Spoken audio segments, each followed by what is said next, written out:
February 11th, I gathered a group of self-described creatives at RoCA to make the short film you're about to see. As a documentarian that uses words and images to tell the story of the Hudson River Village where my family has lived since the 1880s, I have often decried that there are too many stories and not enough storytellers. Thanks to RoCA, we're about to close that gap. I asked the creatives the following question. If you had only one story to tell, to be remembered by, what would that story be? The question evokes the theme of perspectives, an exhibit where the film will be presented. The exhibition features art focusing on cultural identity and autobiographical storytelling by the invited artists. But for me, there is something more than just being a storyteller. I believe that writing, recording, filming, and documenting your experience is your civic duty. The narrative of these times has not been written. It is being written, and from more and more unreliable sources. It is more important now than ever before to provide first-person narratives or to collect oral histories. These data points, taken as a whole, will give the most accurate depiction of these increasingly dark times. So before I ask my colleagues to tell one story they want to be remembered by, I'll start with one of my own, the story of my grandmother's chair. This is my grandmother, Frances Lillian Avery Batson. And this is her chair. About 3 years ago, my fiancée, Marisol Diaz, and I were driving down North Broadway, Nyack, New York, on the way to Nyack State Beach, where Chica, our dog, loves to swim. See, Chica won't jump in the water. She wants to run into the water, so we need a beach to find for her to do her thing. So Nyack State Beach was the place we'd bring her. On the way back, one afternoon, we saw a for rent sign in a place where you normally don't see for rent signs, in the part of our region called Upper Nyack. So we took a gamble, drove down this path, and looked for this spot that was for rent.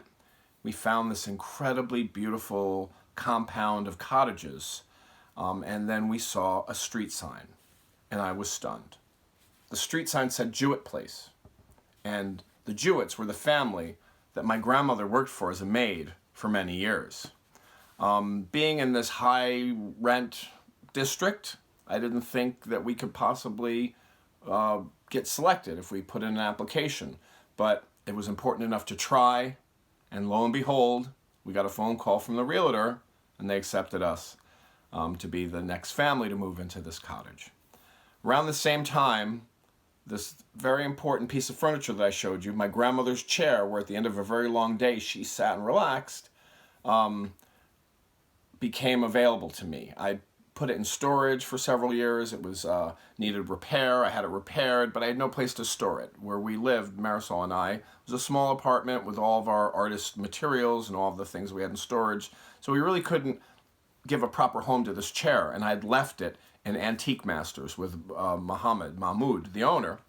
And the same day that we closed on this house, Muhammad saw me on Broadway and said, "Bill, your chair, I have your chair, it's your chair, take your chair." I was amazed that I was actually able to go and pick up the chair from Muhammad, drive it from South Broadway to North Broadway, and deliver it into this cottage. It was the first piece of furniture that was brought into the cottage. I brought it upstairs, and Marisol and I agreed that it deserved the place of privilege. It is placed in front of a window overlooking the Hudson River. I know my grandmother worked very hard to buy a home, which is an amazing feat for a domestic in her time. I know that people working in that field probably can't afford to buy homes now. But she bought this home, she worked really hard, and I'm pretty sure that when she was at work, no matter how beautiful the view, if she was cleaning a window and the river was on the other side, she was not looking at that river. So now, we placed a chair where my grandmother can enjoy the view as long as we're here. So that's the story of my grandmother's chair, a story I'd like to be remembered by. So, Mr. Waymon. Yes. Action. If you could be remembered for only one story, what would that story be? I think the day that Malcolm X came to he knocked on our kitchen window and wanted to come into the house because he wanted to sit and talk with me and my sister. And I was a little intimidated by him. He had his bodyguard to stay outside. He told him, no, stay away. He came inside and sat down, and I escorted him to the sofa, and I sat there, and I just kept looking at him. And I realized that I was making him uncomfortable, so I relaxed a little bit. And Nina, my sister Nina, someone said, who's downstairs? And I said, it's Malcolm X, Mr. X. So you called him? I called him Mr. X. So she said, oh, okay, make yourself at home.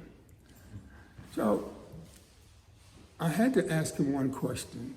I said, does it bother you to be Malcolm X? I mean, are you tired of being Malcolm X all the time?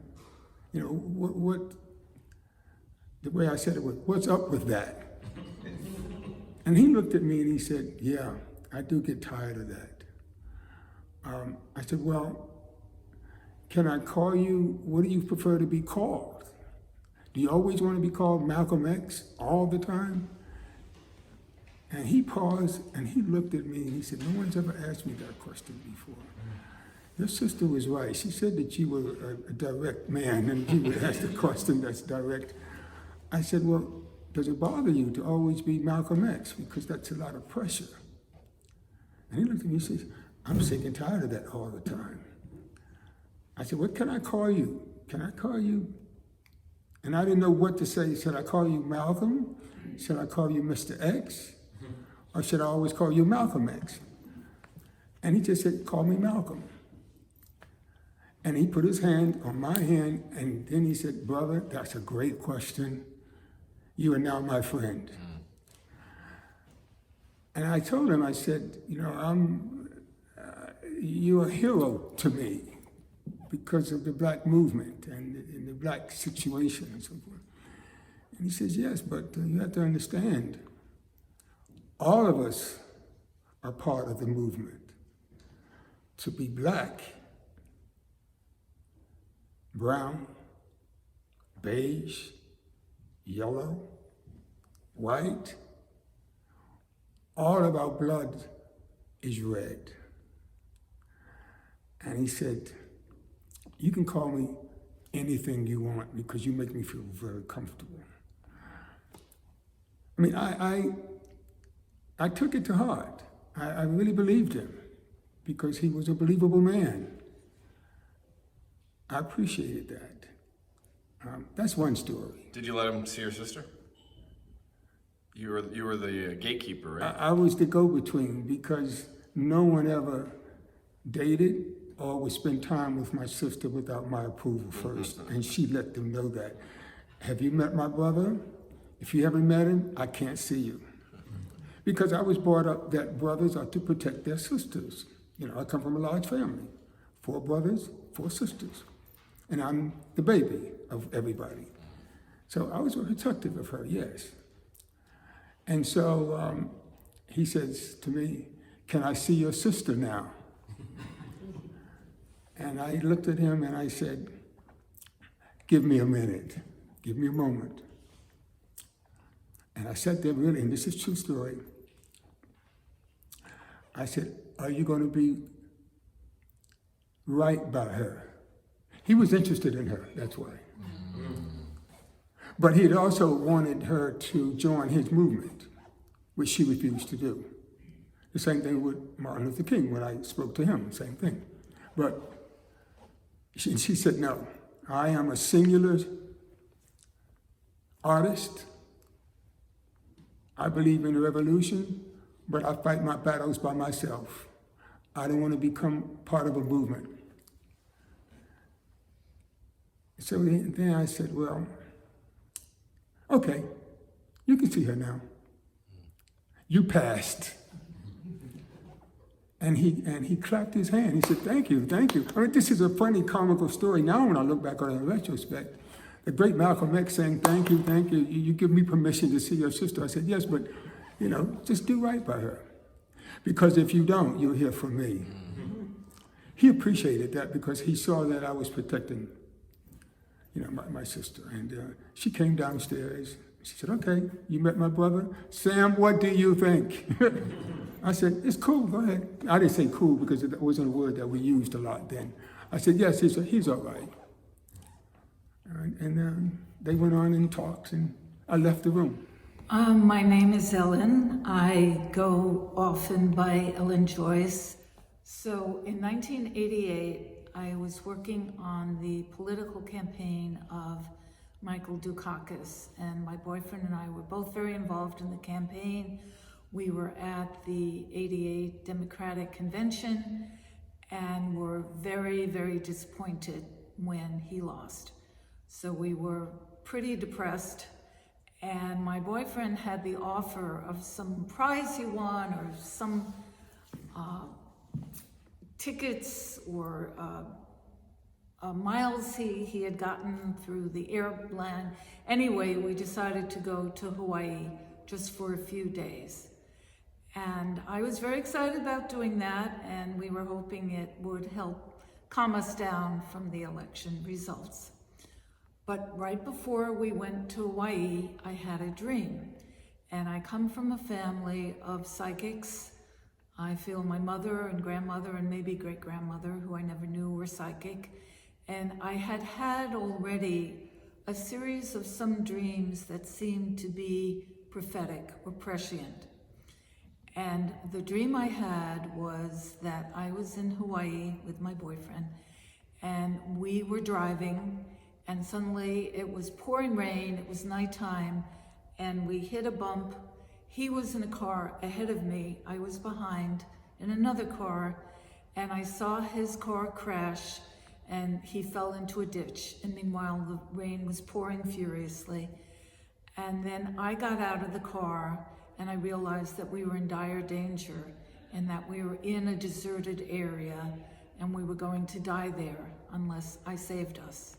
And in the dream, I was dragging him out of the ditch and taking him somewhere. And the dream was so scary and so realistic that I woke up. And I told him, I can't go on this trip. I had a prophetic dream that we were going to die, and I'm too scared. And he said, don't be silly, you're ridiculous. So he calmed me down, and we decided to go on the trip. So we go in the plane, we stop in Texas. Everybody is celebrating the presidency of George Bush Sr., and we're feeling pretty depressed. So we go on to Hawaii, and we land in Hawaii, and it's beautiful, and it's wonderful, and it's perfume in the air, and feeling pretty good, and feeling like, well, maybe this dream was not to be. Meanwhile, I was also thinking about meeting up with my Uncle Mike, who had been presumed to be dead for 25 years.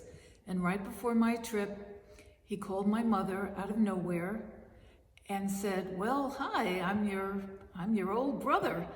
And she almost had a heart attack, but he was indeed her brother, was living in San Francisco.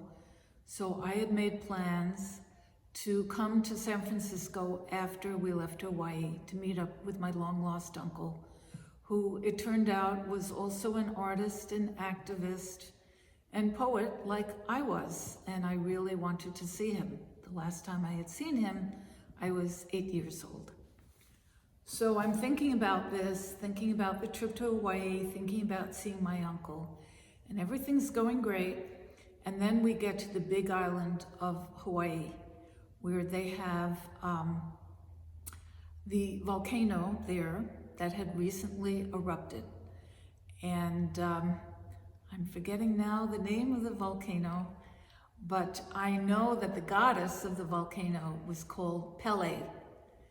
And Pele was supposed to get revenge on anyone who hurt her.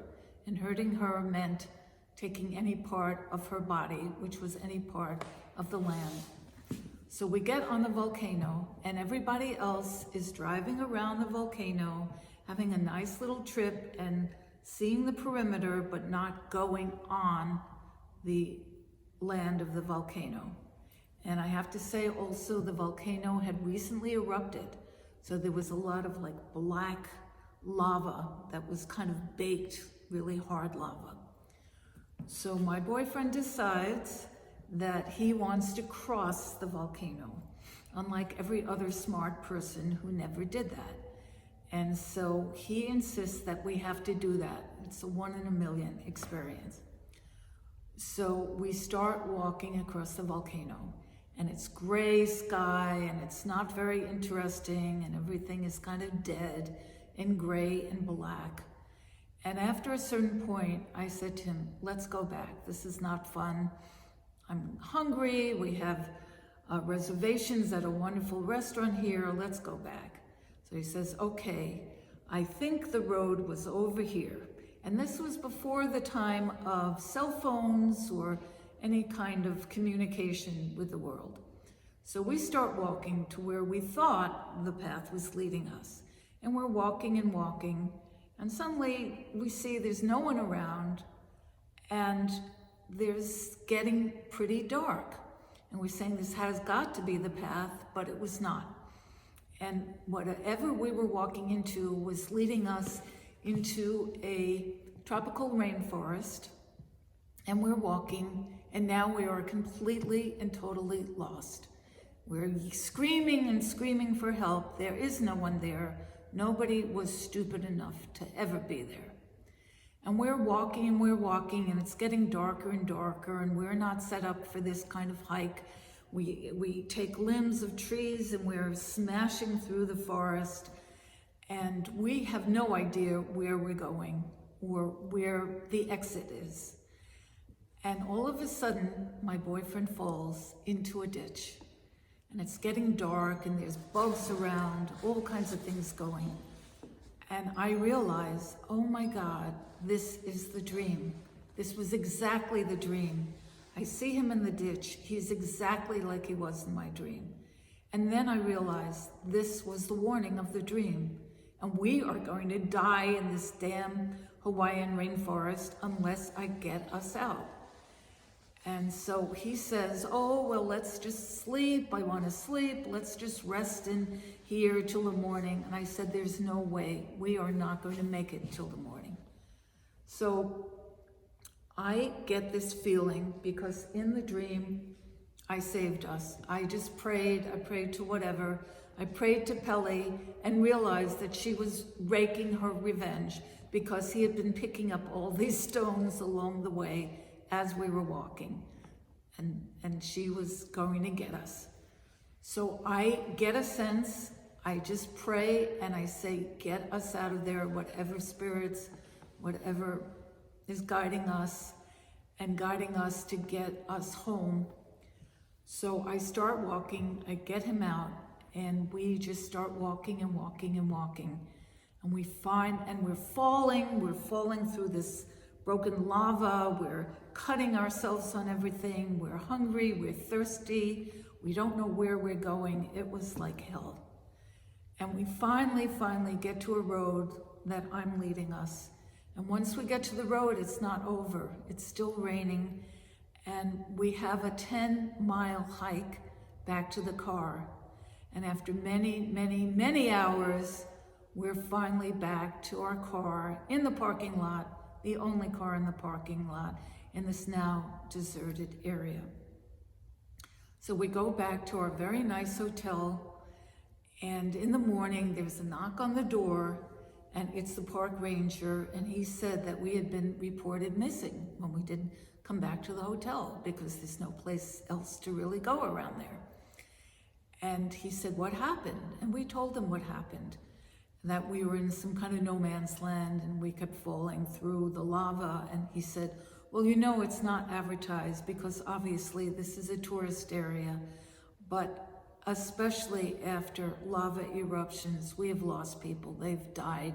They've fallen through the volcano, never to be seen again, or they get so hurt by falling or by being lost, or by getting snake bites, that they die.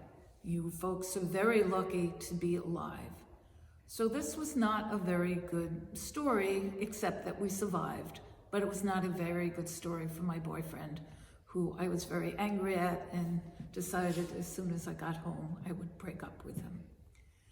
Meanwhile, though, we were given the chance to get to San Francisco and to see my uncle. And part of my trip and determination on this whole long trudging back to civilization and back to the safety of our car was the thought that I had to see my uncle, because I was meant to see my uncle, this person who might have really affected me even though I never knew him. And indeed, we went on the plane, we left Hawaii. The rest of the trip was very safe. We did luau's, we did tourist things. We never climbed on any more volcanoes. And I got to see my Uncle Mike in San Francisco. And I was very glad he did, because it did turn out that he was exactly like my mentor. He was an activist, a poet, an artist, and we stayed up all night talking about art and poetry and mentoring and his family experience of my mother and her brothers and sisters and parents, which was very, very different than the story that I had ever gotten. And for the rest of his life, which was only a few more years, I did stay in touch with my uncle, and I was very blessed to have him in my life. And so that is my memorable story. My name is Kris Campbell, and I knew there was no way I could come up with a story. And that's what made it really hard to show up tonight. And the first story that came to mind, which had nothing to do with the project, but a couple years ago on Mother's Day, I glued both my eyes shut with crazy glue. And turns out, like, it's a whole story. My husband had to drive me to the hospital because both my eyes were shut, and I came with wet towels. They all thought he had beaten me up. So they were giving him the stink eye. They wanted to separate us. And then when they found out, like 45 minutes in, like, no, I glued my eyes shut, the disdain from the entire staff was hysterical. But I also wanted people to know that if they ever glue their eyes shut with crazy glue, they're not the first people. They probably won't be the last people. It happens. And it's just flat out embarrassing. But that was like the only story I could come up with. But what was right underneath it, and I realized, was that, so I've been suffering from migraines today and from the last couple of days, severe migraines. And I've been in a dark room, and I showed up tonight. And that's what the one thing I have, I think, figured out, and I learned that at the birth of my son, my first child, that pretty much if you show up, magic happens. I have several. Current one is Jade Jade Adler, Lord Santiago de Montoya, and there was one whispered at my birth in Hebrew, which I will never tell anyone.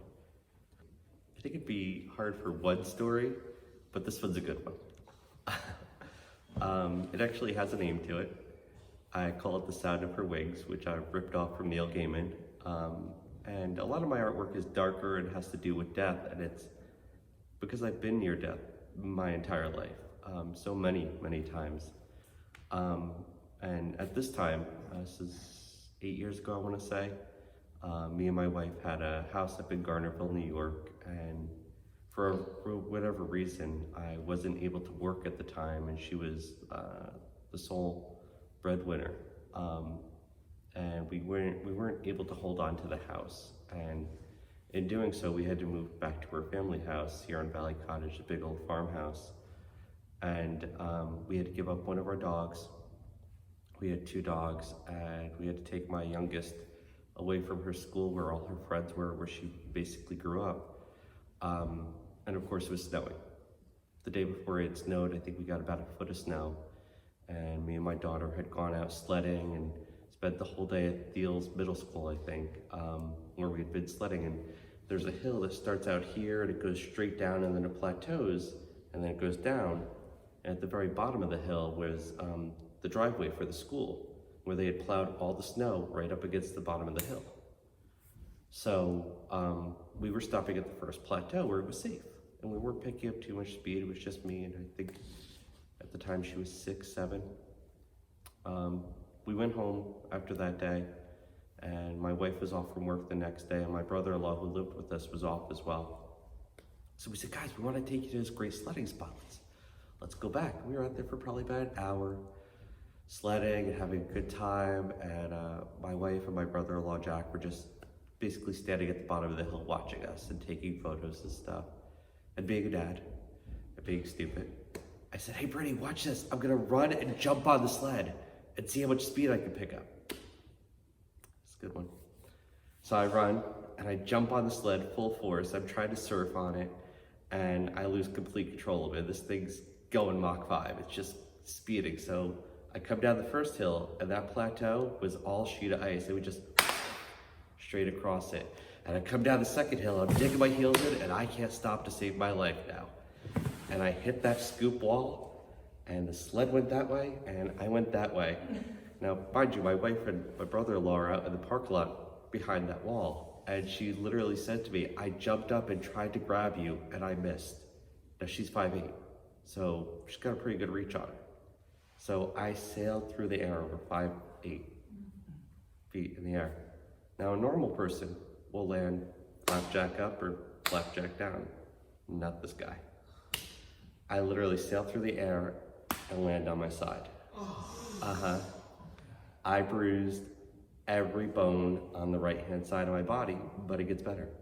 I cracked my skull open. I had a subdermal hematoma.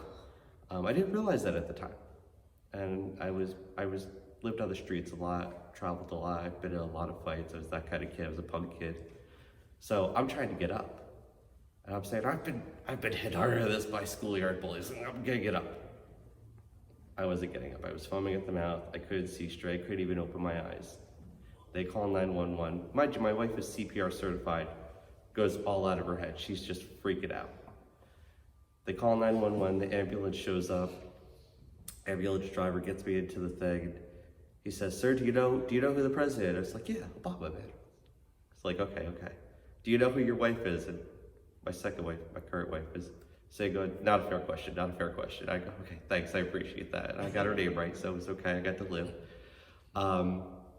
They get me to the hospital, and they had to do surgery on me, relieve the stress, and I was in the hospital for 3 days. 3 days.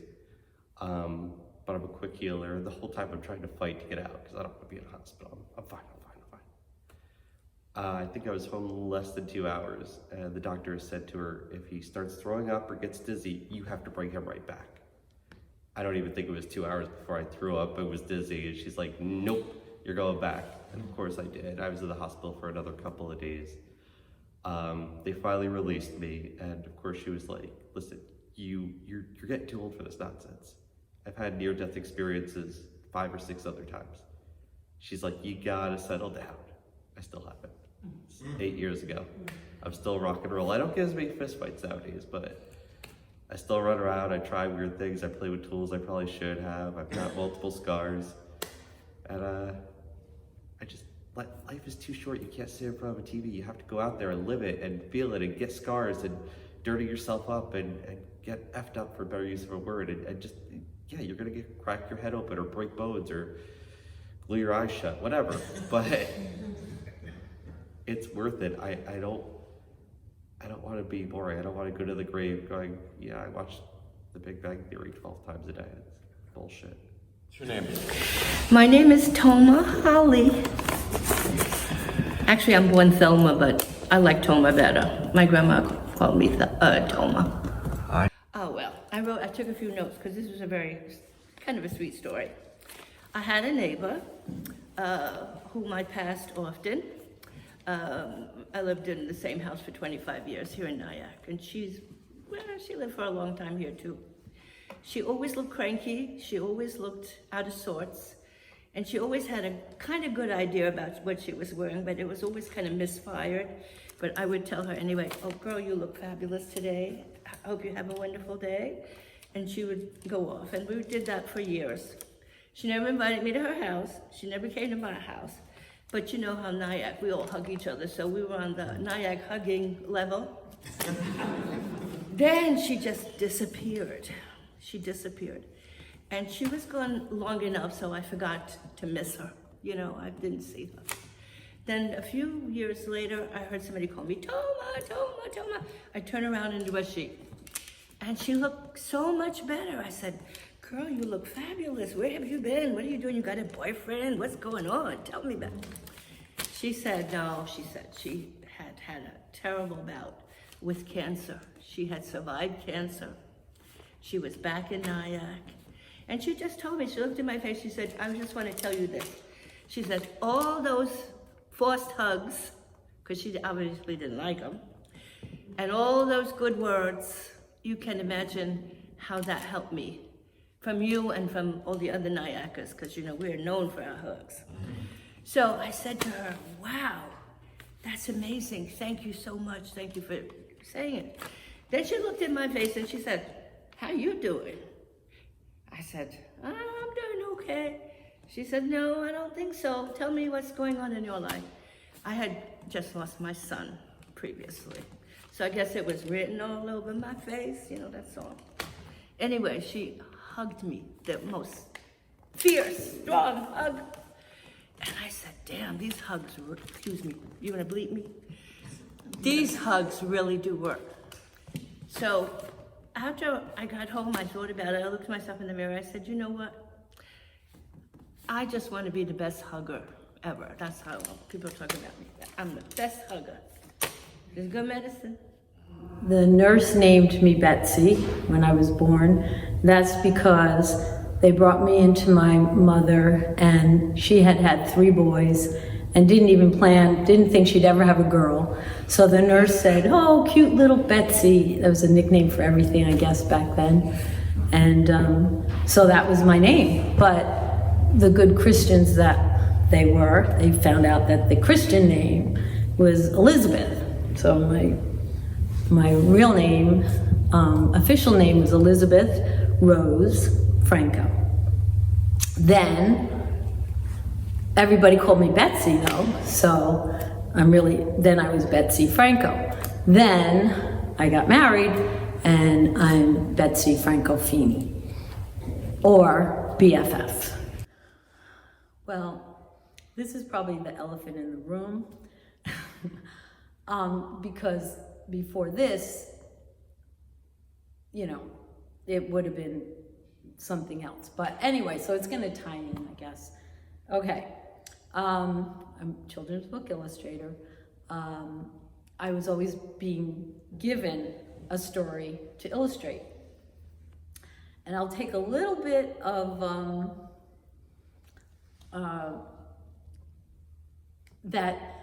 what you said about a story starting, a story is started with the writing. If you're an illustrator, it could start with a picture, just that little bit, especially as a visual person. So I actually, also another way it could start is with song, which is also writing. But so I was always dreaming that, oh, can I decide what I could illustrate and get published, not just the publisher saying, here, do you like this story? So I thought, oh, I love Christine Lavin's music. I had loved it for years. And she is such a storyteller. If she's a folk singer of the old school now. She's amazing. Extremely creative in her songs. And I just get her, and then it turns out she just gets me, because I reached out to her and said, would you want to collaborate on something? And she said fine, and we did a book, which is called Amoeba Hop. And it's a book that she said, she said, that's a great idea, because science teachers have written to me and they use the song in their science classes. So if we have visuals for it, it would be perfect. So that's what we did, and we actually worked with the Society of Protistologists. It's a real group of scientists who emailed her at the same time and said, hey, can we use your song? They wanted to get more hip, and they used it on their, can we use it for our website? And she said, you can do anything with my song, except make it a rap song, which that was years ago. She probably would have been okay with it being a rap song at this point. She said, but would you like to be our consult on this book? And they did, they were. And we won an award from the American Association for the Advancement of Science. And I would go to the schools. I was given a microscope by scientists. The society gave me a microscope, $500 microscope, $300 special scope camera, and to bring little tiny amoebas to the classrooms and teach kids about what goes on in a puddle of water. So that's what I felt, that was gonna be my legacy. That's when you say, what story would, I always said this to myself, I want that to be my legacy. But it went on. So then we did another book together. It's called Hole in the Bottom of the Sea, and that was inspired by the Gulf oil spill. There is a traditional folk tune. There's a hole in the bottom of the sea. There's a frog on the log on the hole in the bottom of the sea, and that so it's a known melody. So she rewrote it. There's a hole in the bottom of the sea. There's a pipe in the hole. There's a crack in the pipe. There's oil on the surface of the sea, etc. And then there was oil on the animals, like the pelicans, and who were very hurt by the Gulf oil spill. So she came up with this while she was flying through over New York State, and she saw a lot of windmills. So she ended up writing this very hopeful tale about using clean energy made by a wind farm to heat the water and with the soap to clean the oil off the wildlife that got hurt during the Gulf oil spill. And so it's another amazing book that the two of us did. The review that one got from Kirkus, which is, if the fate of our planet is in the hands of our children, then reading them books like this one might be a wise idea. And that's part of my legacy, that I always feel like when I go to the schools now, I feel like apologizing to the kids that we've left you with such terrible mess, this world. But here, I hope this inspires you to help yourselves when you get older and become scientists. So then I thought that was it. No, because I did the book about the amoebas, fast forward about 5 years ago, a colleague of mine, I think you might know her, Liz Sales, another children's book illustrator. We were at children's book festivals together, and she knew about my amoeba hop, and she was contacted by someone, a scientist from MIT, who wanted to do a book about diatoms. Diatoms are microscopic algae, whereas an amoeba is a microscopic animal. And I knew what they were exactly because of amoeba hop. They wanted her to illustrate it. She said it wasn't for her. She was busy with other things, so she gave it off to me. And it was like, I was probably the only illustrator they would ever find that already knew what a diatom was and would be really excited about illustrating a book about it. So it's been wonderful working with the scientist who was 97 years old.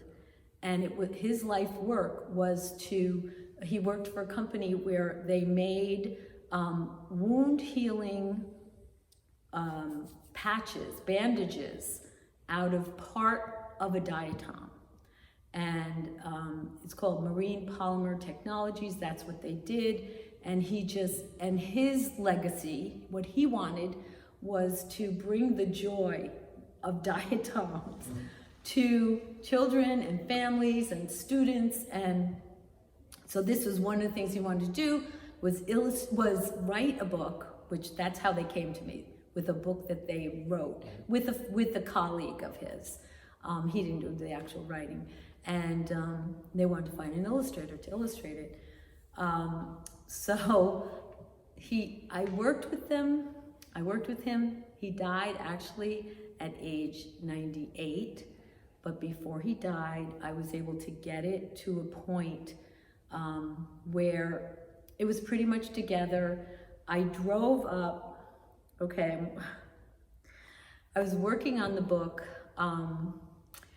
for about a year, and I was frantic to get it because they told me, you better get here, because this is up in Boston, because they wouldn't tell me why, but something had happened. So I frantically was working, and I said, I got to bring this up to him. I got to get a copy up to him. So I did the book, and I copied it at Staples and brought it up. And my sister said, "Are you crazy? It's like 2 days before Christmas. Don't you know what, overnight delivery is, or just call him, Skype him?" I said, no. I got to hand this to him.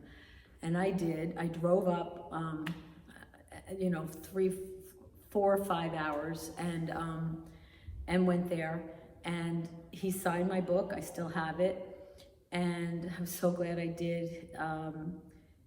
He died within a month after that. In fact, he actually died the night before Trump was inaugurated.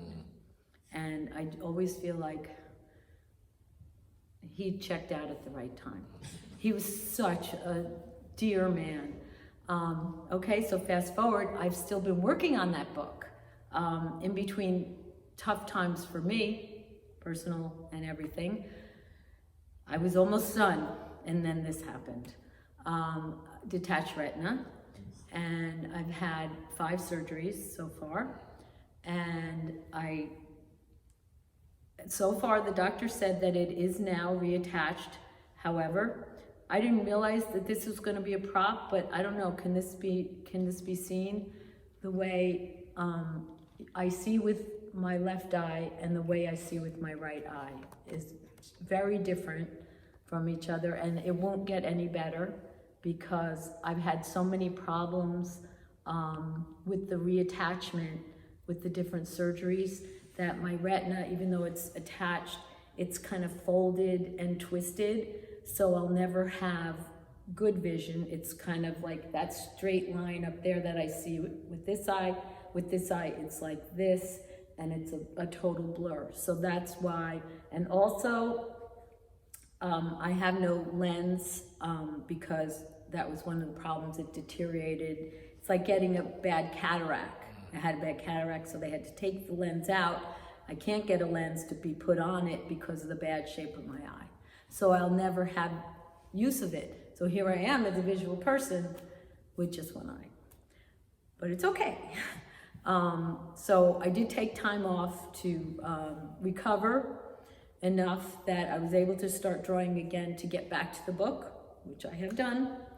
And my goal is to work with the scientists now at Lamont Doherty, which I've been in touch with them, and they're helping me more.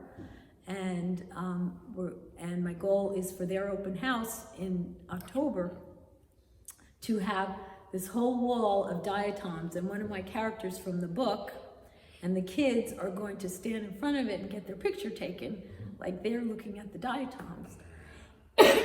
So, excuse me. So that's what I want my story to be remembered, it's for me to be remembered by. And so my story isn't over yet. So, that's it. Dan. Simple. My full name is Dan Benjamin White. I'm not a Daniel, I'm just a Dan. I've thought about this a lot, but the one thing that I'm always thinking about was and this is more like a prelude to the story, is the fact that like once when I was a teenager, I remember like griping and groaning about life for whatever reason. And my mother basically just yelled at me, "It's not all about you." And it gave me pause. I had to think about that a moment. And it really just kind of changed my life, because it made me start thinking that, I'm just part of something. And I've always known that I was part of something. But for the first time in a long time, it was just like, it took me out of that space. And so it reset me, is what it was. Because I had always been really, really deeply concerned about like life and living things. I remember as a kid, I used to like weep over, I had this book about extinct animals, and I cried my eyes out because all these animals were dead within 200 years and like ruined by like human interaction. And I was just appalled and shocked and horrified. And growing up, there's all these news reports about starvations and, famines and disasters and violence. And it was just, all this stuff that really just, when it came right down to it, people could stop, or they really had the means of control. But the one thing the one story I would want to be remembered, and I've been thinking about this today, was the story where me and a friend of mine got together one afternoon. We had a grand old time in the city. We just gone to a movie, had a laugh, had a couple of beers, got something to eat. And the sun is going down, and we're going through, I think it was like Washington Square Park. And we're just like hurrying over to, I guess he had parked his car somewhere like nearby. We're en route to that. And he's, young African-American kid comes up to me, and I look at him, and he looks, he just really looks, upset, out of sorts. He doesn't know what to do. He comes up to me all upset, and he says, "I don't have any money. I need to catch a bus. I have nothing. I lost my wallet. If you could just, give me something, maybe like $5 or something, just so I can catch a bus." And my friend continues to walk by. Not a thought. Sees the guy, just goes. I stop. I'm looking at him, and I'm thinking to myself, how many times has this happened to me where I'm like scratching in my pockets for like change? So I like reach in to my wallet, I take out like $5, maybe $10, I don't really know. And I give it over to him, and he's like, "Thanks, man, thanks so much, thanks." My friend goes to me, he sees that I'm like stalled behind him. He's like, "What are you doing?" I'm like, "I'm just giving this guy some money." He's like, "Why did you give him money?" I'm like, "Why not? He needed money for a bus." I'm like, my friend says he could be buying drugs. I'm like, I don't care. He needed money. I just wanted to give it to him. What does it matter what he does with it? God willing, he probably has to get home. But if he wants to get high, that's his business. My friend just, to this minute can't comprehend why I would actually have done something like that. And it was just, the sheer thought was, I want to be part of somebody's, I want to contribute in any way to somebody's happiness. If it's going to get you high, get high. If it's going to get you home, get home. It's only $5. And it's not me holding on to something, some, opinion or point of view that's nothing. It's not human. It's not concerned. And that's kind of what my mom was getting at me. It's just get out of your head. Who cares? If someone else needs something, just do it. Be thoughtful of others around you. That's what she was getting at. And it's something I just take with me. And that's what I would, if I was to be remembered for anything, I always think, the words on my tombstone should be, "I tried." Because that's what I would want people to know, that I tried. I can be selfish, I can be a jerk, but I don't want to be. And and it's a daily struggle not to do that. And that's all. And so many people, that's what they need to do. Punt on this and say that my favorite place is not a single place, but it's an environment, and that is like on the road, very specific, on the road with my family, on a beginning of a road trip, first day, and really even more specific about 3 hours in, when you're just about to have that first meal on the road, when you've left on the vacation. And that often seems to be the meal that you talk about the most after the thing. It's not the places you went or the city you went, but it's that, chicken dinner you all had on the side of the road on like exit 35 that everybody was, up in a good mood, and that's usually a good place to be. In thinking about this, maybe what I want to be remembered for is a tough question, but I think if I think about what I may be remembered for, if I think about what my children and my grandchildren, when they ask them tell me about your parents or tell me about your grandparents, I think they're always going to start with the story of how I met their mother, and that is by writing.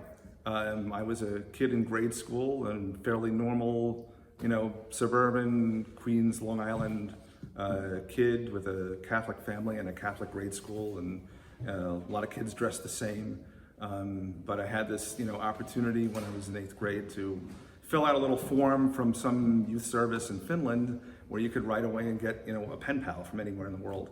And so I got a pen pal, and I got, a little address in the mail, and I think I got a number of them, but I had this pen pal in Wales named Donna Davis, who I began writing to, and I would write these letters, and I would write things about my life and describe, what's my family like, go through the catalog, what my day is like, and I would get back these amazing letters from this other world, this other place on the planet, with this, different writing and different personality and these different stories and different language. Even though it was English, it was Welsh English or British English, and it was different things that, I didn't really, that were just new and quirky and interesting. So, and this fed right into a lot of my interest in storytelling and English literature and British literature. So I would, write these letters, and I would get these other letters back. And I think when I think about it now, to me, writing the letters was very ordinary for me. It was just like writing down the same stuff that my friends were experiencing, but it was like writing about my perspective. I didn't think, what I was writing was very particular or special. It was mainly like, a way to get another letter back. So I'd write a letter, and then I would wait and, get that letter back, and I would get this amazing, new, other, different, eccentric, exotic story. And we would write back and forth, but it was always, I think my perspective was always that, I was just sort of writing to get those stories back. And so we wrote for many, many years through all of high school, wrote about all my, normal stuff, and got all of her letters back and all those interesting stories. And there were a couple of times where we had arranged to have a phone call, and it would be this weird thing where you'd have to check the time zone, you'd dial up and dial like, 25 numbers instead of 10. And then you get this sort of weird, even the phone ring was different, that kind of, from a British dial tone or a call. And you get this staticky call, and then this accent that you really had trouble understanding. So you kind of had this experience and this conversation, but the relationship there was still all about the writing and the reading and getting these stories. So by the time I went through college, and then we decided, hey, I'm, first thing after college, as soon as I graduate, I'm going to get on a plane, I'm going to go to England, I'm going to meet up with Donna and go see her, because she was still in the last year of her college. And it was interesting, because it was sort of like, again, if you think of it in terms of a novel, it's like writing through this sort of novel series, and this person is more of a character than they are a person, because everything is in writing. So it's almost like, after reading Dickens for 10 years, I think I'll go visit Oliver Twist or something strange like that. So she had this sort of, a personality that I think was mostly of my literary construction from reading those letters. So then when I finally went over there, got on a plane, I went to London, right to the train station, get on another train all the way up. She was taking the last year of her art course, or second to last year, in Carlisle, which is just by Hadrian's Wall, just before the border with Scotland. So, after getting off the 7-hour plane trip, I got on a 6-hour train trip and travel through, all of England, south to north, go up to Carlisle, get off the platform, and meet her with her housemates, which just happened to be like, one was from Scotland, one was from England, she was from Wales, so I got to meet the whole British kingdom at once. But what was interesting, and when thinking about like the theme of perspectives, what I realized when I got there was that, like, when I went over there and flew over there and got there, I was the one who was all of a sudden the exotic one. Like I thought I was writing the ordinary stuff and going to, meet this other person from another world. But just by taking that trip and leaving my home, I suddenly became the other person over there who had all the sort of weird and wacky stories. So everything that I would write about, just, telling stories about Pop-Tarts is really interesting when, you're 3,000 miles away and it's not something that somebody grew up with. So that's what's interesting to me about perspectives and stories and just, getting away and getting out of your comfort zone.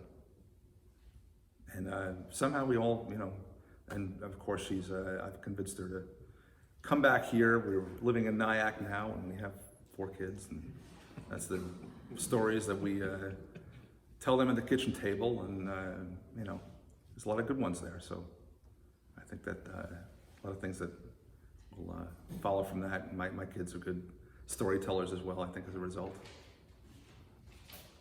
Did they have pen pals? Do they have pen pals? No, but I was going to that story. They have texting friends. And so that's the other interesting angle here is this is all pre-technology, all written letters, and now everybody and their brother almost literally has got, either has had an online dating experience or knows somebody who met their person, their significant other online. But it's different watching that from the other perspective, like outside of that digital world. So yeah, they all have their friends. They're all, the typical things where they, talk to their friends in chat rooms or in text, and it's a different world we live in now. Thank you. All right. My name is Richard Maldonado. I started writing songs 7 years ago or so. I kind of challenged myself to the idea. And I started writing completely with for myself, with no intent that other people should hear it. And I think it's a really good way to work on art because it's your eye, it's really yours at that point. It's really my stuff. Somehow it worked out that I ended up playing out in public at some markets, farmers markets, and I was playing my own songs there, which is a little odd because most of the time people play covers of things that everybody is familiar with and want to hear. But I really don't know any well enough to play them that way. And I just did my stuff. So then a few years ago, a friend of mine called me and said, hey, there's this guitar I found in the trash in a neighbor's house. It's broken, but thought you might want it. And he knew that the guitar I currently had been a guitar I found in the trash one rainy day down my street. And I took it home, fixed it up the best I could, and had been using that for a long time. And so he gave me that guitar, and it was broken, the head was snapped off of it, and that's usually a death sentence for a guitar. But I didn't have anything to lose by trying to fix it, so I worked on it, and it ended up taking. The fix worked out, and the guitar became my main instrument for playing out to markets. That's this guitar right here. And I was playing at the market one day, and I saw a guy walking by with his dog, and he was actually the guy whose trash the guitar came out of. And I stopped him and I said, hey, do you recognize this thing? He's like, oh, I'm not sure if I do. I said, it came out of your trash. He's like, oh yeah. I said, I fixed it and I'm using it. He's like, really glad it's being used.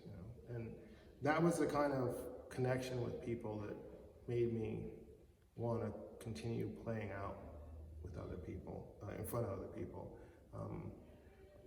My art's really kind of for me, and I'm good with that, but I found that it kind of makes other people smile sometimes. I had one guy walk by the market.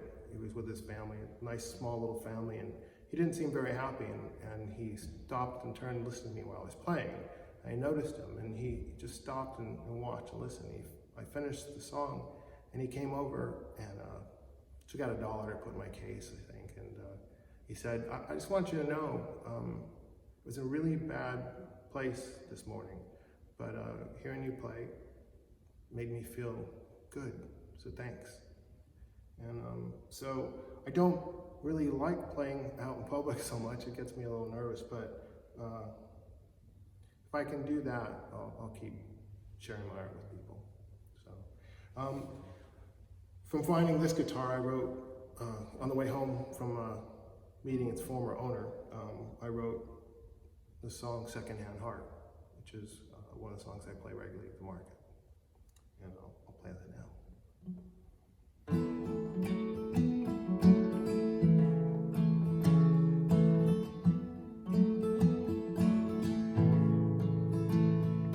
I found this guitar on the side of the road, soaking up the rain, looking broken and old, with a little bit of glue and a new set of strings. Now I'm getting lots of use from this away thing.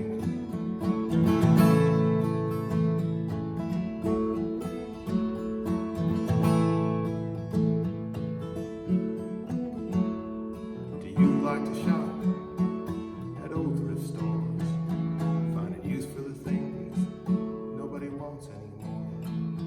And your yard sale signs put a sparkle in your eye, make you dream of hidden treasures that the others pass by. If you can find a use for what another's thrown away, this might be your